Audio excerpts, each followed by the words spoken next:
Hello and welcome to the Michael Mamas Show. I'm your host, Michael Mamas, and we're coming to you from Mount Soma, home of the Sri Someshwara Temple in the mountains of western North Carolina. Happy New Year, everybody.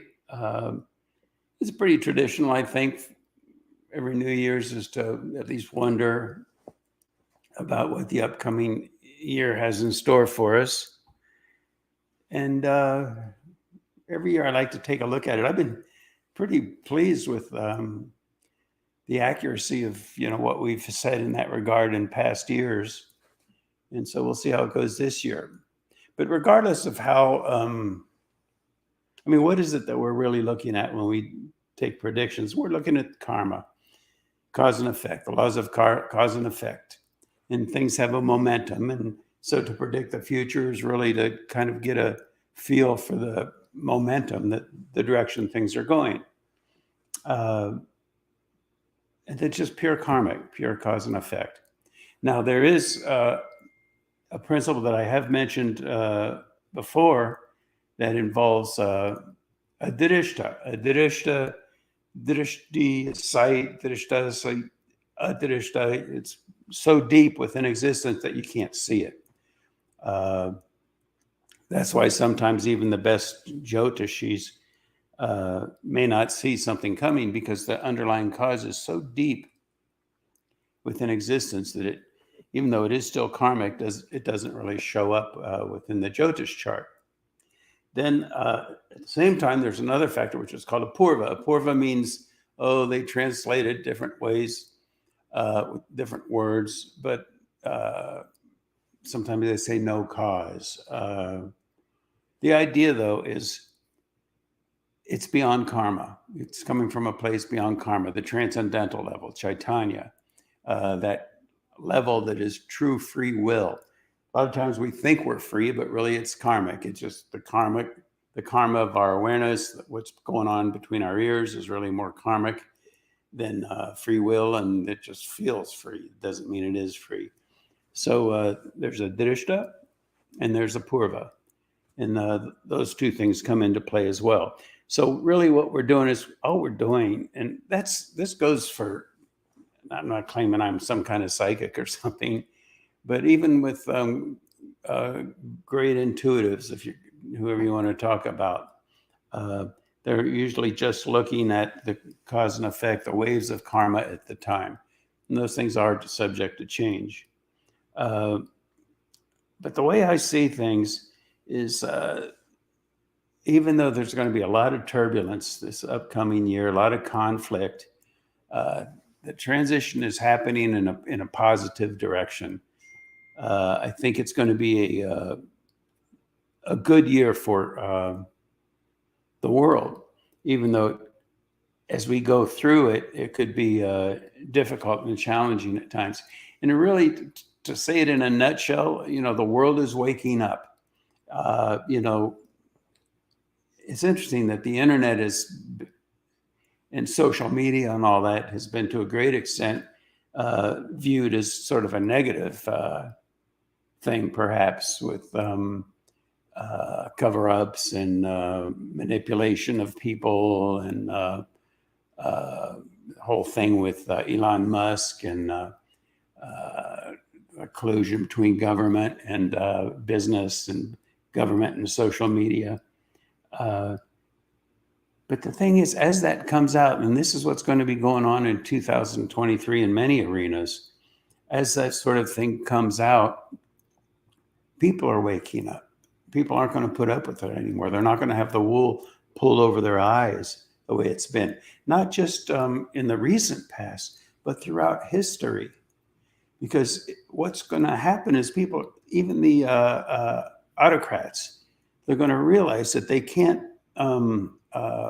boondoggle society, humanity, a nation, a world of people with false narratives. It's not going to work. There's too much out there, and they can call things conspiracy theories for only so long. But what's going to happen over 2023? A lot of the things that were labeled as conspiracy theories, we're going to come to realize weren't conspiracy theories at all. They were for real. So a lot is going to be coming out like that in many different arenas. Even the press, the press, it's well known, I think, there's been inclusion with big government. But even the press is having to face the fact that it's not working. And if they want to maintain their credibility at all, they're going to stop those sorts of collusions, and they're going to start reporting things more and more for what they really are. That's going to be a hard thing.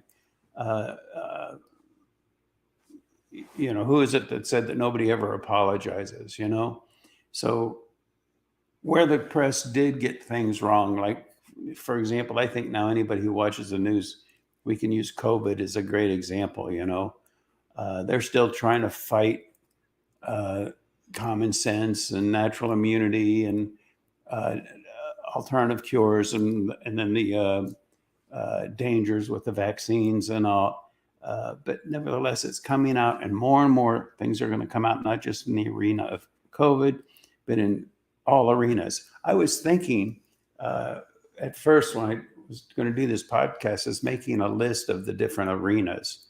The list is too long and it's too extensive.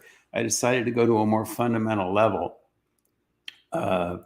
where we address the fundamental principles that are going on and how that's going to shift. And because if we try to talk about the border and we try to talk about COVID, and we try to talk about fentanyl, and we try to talk about who blew up the Russian pipeline of oil, and what's going on in Ukraine, and it just goes on, and there's so much. But isn't it a great thing that what's going to happen in 2023 is arenas across the board? People aren't going to be so gullible. People are going to be discerning,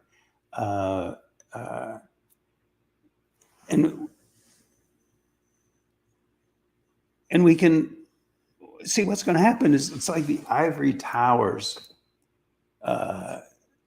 things that people just held on to and, that's what the government says, and so it's true. Those ivory towers are going to topple, and that's a good thing, because even the government leaders, the politicians, they're going to realize they can't get away with it anymore, and people will be convicted. People will be punished.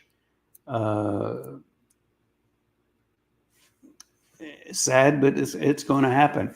Now, I'd like to take a look in particular at European countries.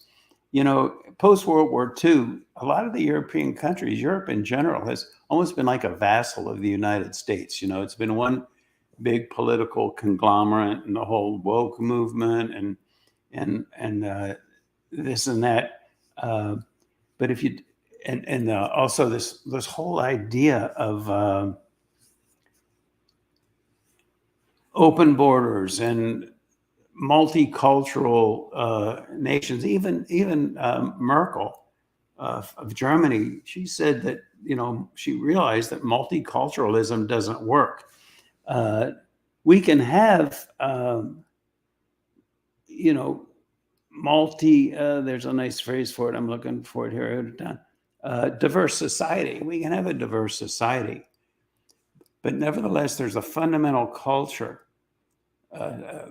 group of moral convictions and principles. And anybody who studied international law realizes how diverse that is. If you're going to do business even with another country, it's important to understand the basic cultural nature of that country.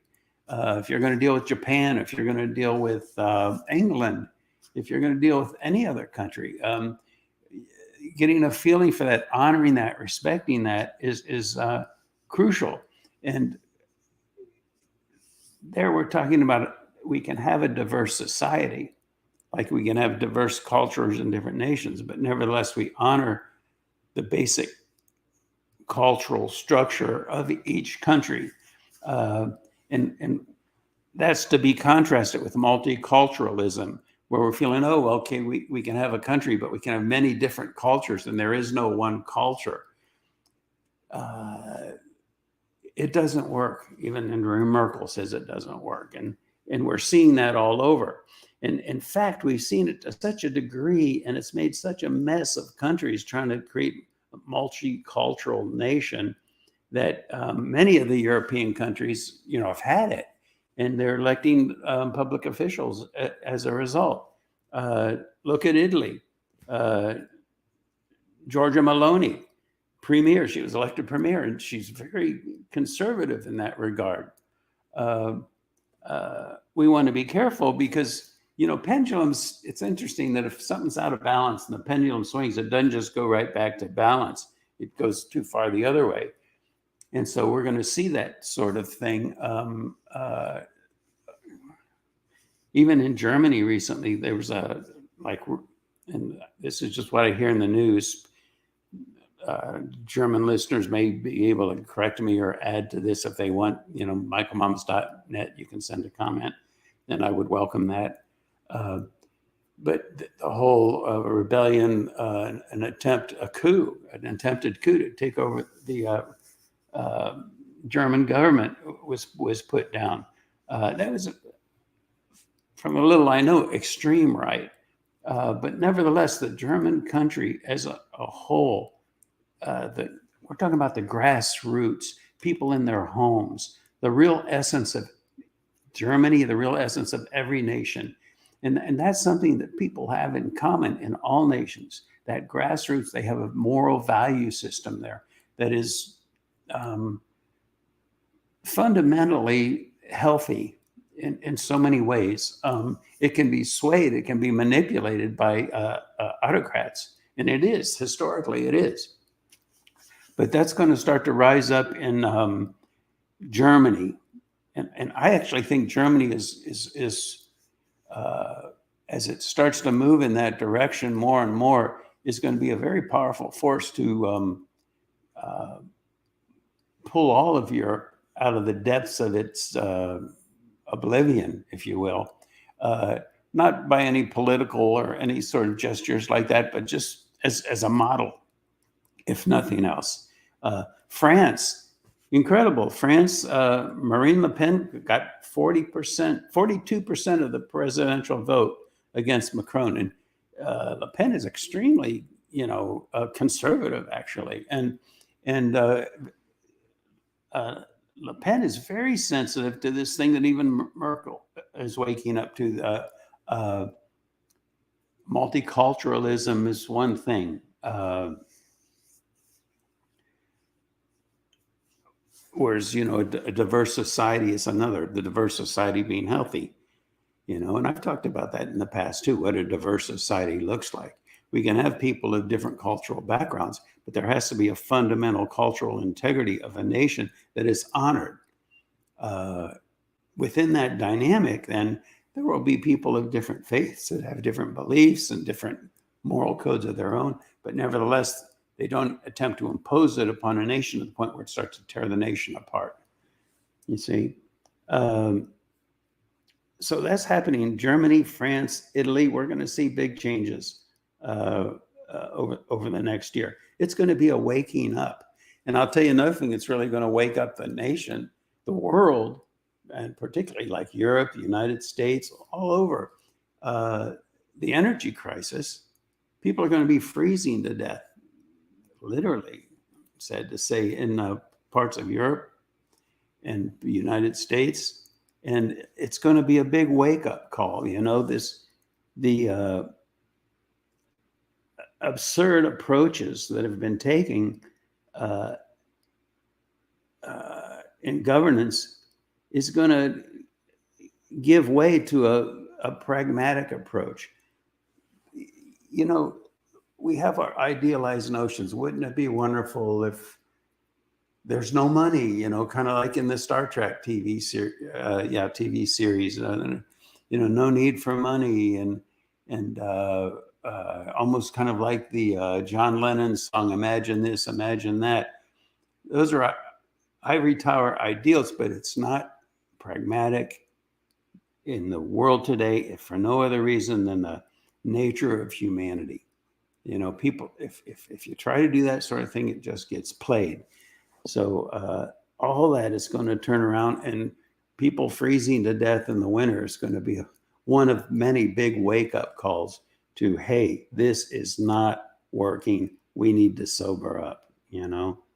The sleeping giant will awaken, as it was said in World War II. Eastern Europe. Eastern Europe is a very interesting thing.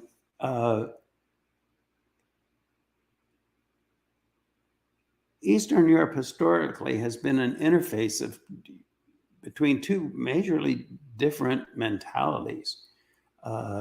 We could say you have the European mentality, and then you could say we have the Asian mentality. And I'm not talking necessarily about the people. The grassroots, again, the grassroots are by and large healthy. It's just how they get manipulated by the autocrats, you know. And the autocrats of the West have one approach. The autocrats of the East have a very different approach.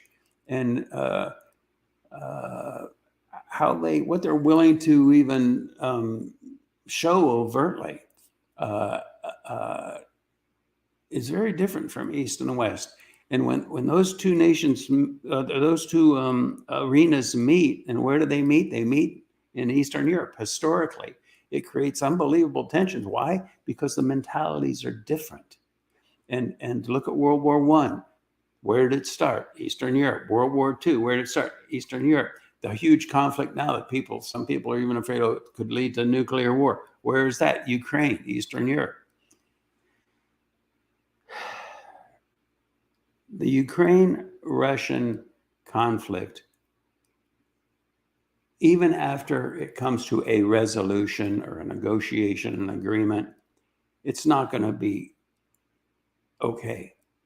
That the hatred, the resentment, the tensions that were even more perpetuated by virtue of the war, and even the mentalities. I mean, the rape, the destruction, the death, the killing, everything, that's not going to go away. People aren't going to forget it because there's some negotiated agreement. So no matter what happens, it's going to continue to be horrible for at least a generation. I'm sorry to say it, but you know, even in the golden age, there are going to be areas of conflict. You know, like they say, the world needs two poles to spin around. So even when most of the world is living in abundance and prosperity, there are going to be areas that aren't. And Ukraine and Russia, all that, they'll get it together. But that the result of that conflict and that pocket there of people that were so horribly harmed by virtue of that, it's going to take time, you know.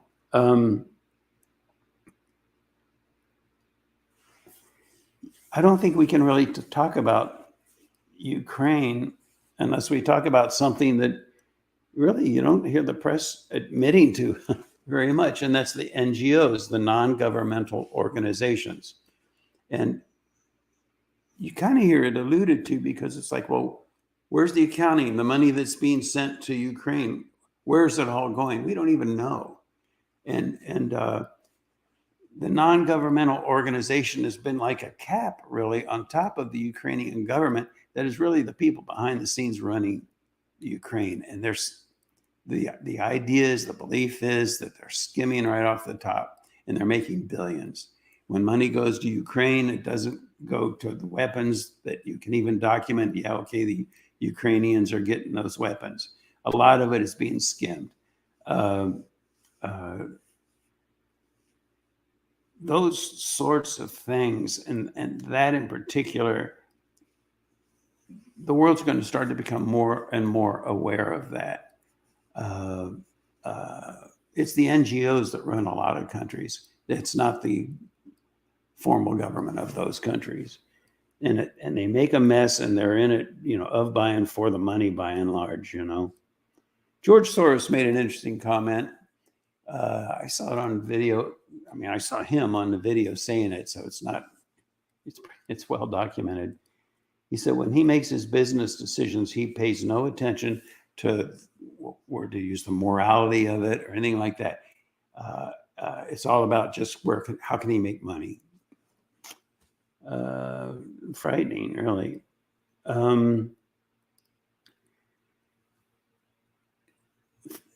2023, Africa, South America, Central America. Those areas are largely under the thumb of China, communist China. Again, the Chinese people, they're like everybody else. They want a happy family, comfortable life. But it's the autocrats at the top. And in the case of China, it's CCP, it's the Communist Chinese Party, that are infiltrating these nations. And these autocrats have become so skilled at manipulating people, getting them to go to war, getting them to do all kinds of things,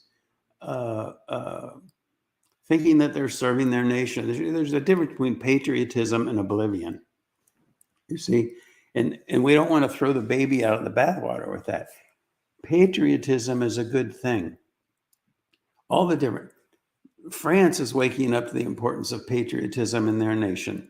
Germany, Italy, every nation, but not in the, but serving the autocracy in the name of patriotism is not real patriotism, it's oblivion, you see. All that's going to start, people are already starting to wake up to it. And the social media is becoming, it was such a powerful thing. And in the beginning, we didn't even know how to use it. It was a home for trolls and character assassinations and cover-ups and the whole thing that Elon Musk is revealing with respect to Twitter. Can you imagine how powerful it will be when that is starting to be recognized and understood and sorted out? And then the social media actually becomes a vessel for a platform for real news and real insights. It's not going to happen right away, but it is already starting to happen. And people are starting to open their eyes, you know. And this is true on all levels. We're not just talking about Facebook, Twitter, any of that. We're talking about all levels of life, even interpersonal levels. How, you know, floating something slanderous. If you've been much involved with the legal system, you know, at some point you start to realize that there's justice and there's the law, and they have very little to do with each other because of the way that the laws are used to manipulate people's perceptions and influence people. I know an attorney friend of mine said, he said that court cases, jury trials are settled before the hearing even begins. They're settled by the jury selection. That's a frightening thought.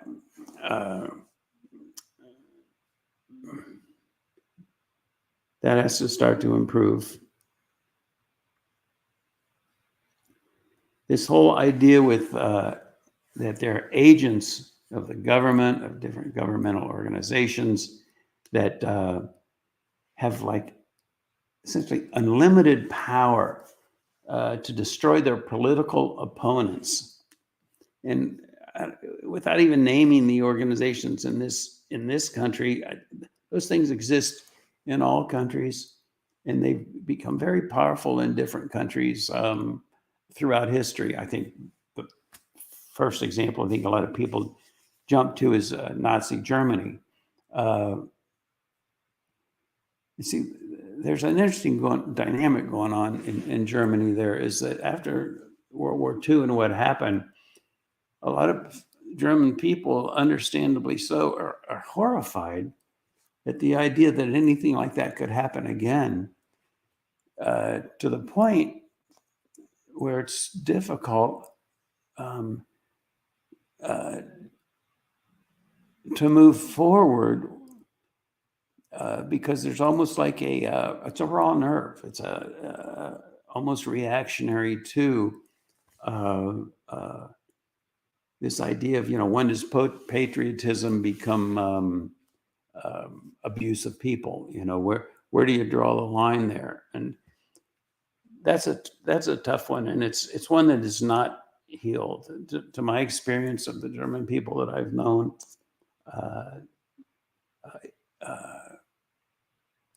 the German people I've known have just been wonderful people, by and large, intelligent people.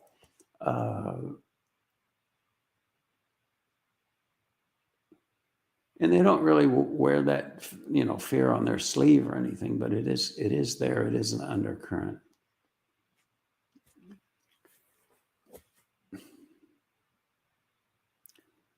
At any rate, many other different conspiracy theories will turn out to be true. You see, that's the power of language. If you can label something a conspiracy theory, and there's tons of examples of labeling things one way or another, but if you can label things as a conspiracy theory, you can pretty much cut it off at its knees. But those things are going to change too. Some of the things, like the whole COVID thing and how they called so many things about COVID conspiracy theories, they turned out to be true. And they censored doctors, well-educated authorities in the field. Because why? Because it wasn't fitting their narrative. That's going to change. So there are so many sophomoric perspectives that in 2023, and it's already started, but it's really going to build even more. In 2023, those sophomoric perspectives are going to start to give way more and more to common sense and wisdom. And sophomoric perspectives are usually, oftentimes at least, see, you've got the autocrats that are really of, by, and for the money and the power, and it's awful. And one problem humanity has is we can't believe that people are that awful. But they are. And what they do is they cloak their motivations in ideals, ivory tower ideals, that people embrace in a very sophomoric way. And that's how they kind of manipulate people to go along with a narrative that really isn't the underlying basis of their true intent. Their true intent is power and money. So people are going to start more and more to see through that. Also, the Supreme Court, I think, will start to find a backbone. When this whole thing came up with the abortion, Roe versus Wade, and then it leaked, it was all over the news. Well, it's going to be easy to find that person because it's such a small little group of people. Well, whatever happened to that? We never found out who leaked it, even though they were so sure it would be easy to discover. Makes you wonder why. Are they protecting whoever it was that turned out to be the leaker? I mean, I'd hate to think it, but could it have been one of the Supreme Court justices? I don't know. I hate to even say that out loud, but nevertheless, it does make us wonder, Couple of nice quotes to close with. Clarence Thomas, speaking to the Supreme Court, he said, good manners will open doors that the best education cannot. Wow. I'll let you think about that one because, a lot of times the best education makes a person arrogant, condescending, insulting, power hungry, and good manners go right out the window, don't they? And then Eleanor Roosevelt, the future belongs to those who believe in the beauty of their dreams. We're not talking about ivory tower la la land here, but we're talking about really the beauty of the dreams of the grassroots even, Okay, I think that's it for this week. Those are our predictions. We'll see what happens. I didn't mention about the market. I'll say real quick. It's going to, in my opinion, I'm not a financial advisor, but just in my opinion, what's going to happen is the markets are going to continue to go down for a while. And people are, wondering where to put their wealth. don't want to put it in cash because all the printing of cash is inflationary, you know. Gold is very volatile, so it's risky. The markets are going to continue to drop, the stock market. So there's confusion in that arena as people scramble to try to find safety. I